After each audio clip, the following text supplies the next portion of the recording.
Imbensyong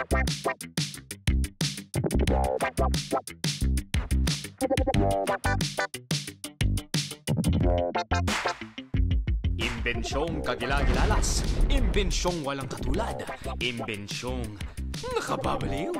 Hatid sa atin ng mga kakanating sina Bedik at Ever bilang Mad Scientists.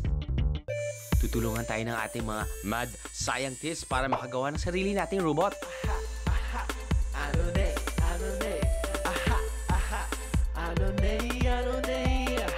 Gamit ang mga bagay na akala natin ay basura, gaya ng tin cans o lata, plastic spoons and fork, bottle caps at kung ano-ano pa.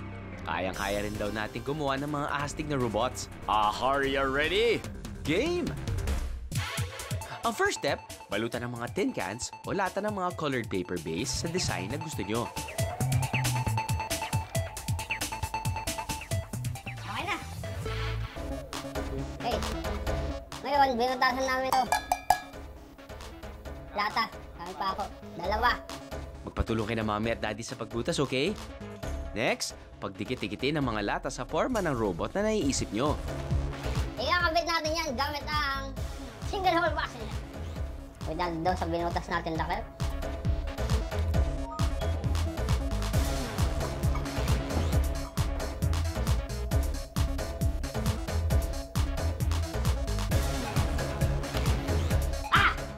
Okay, yan yung katawan.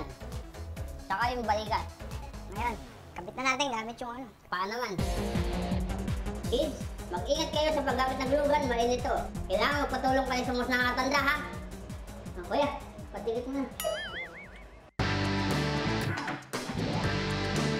Tapos, kakabit na natin dito yung kamay. Ibabaw. Ito yung babaw. Ito yung galim.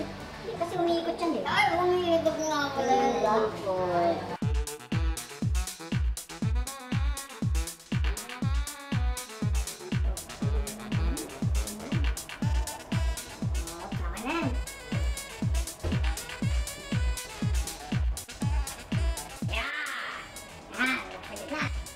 Hintayin lang natin matuyo at papasok na natin sa paa. Pasok natin sa binte, ha?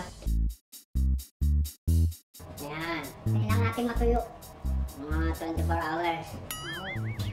Tanda mo, hour. Ayan, tayo na! Third, gamitin ang mga scrap items o kahit anong lumang bagay na pwede natin gamitin.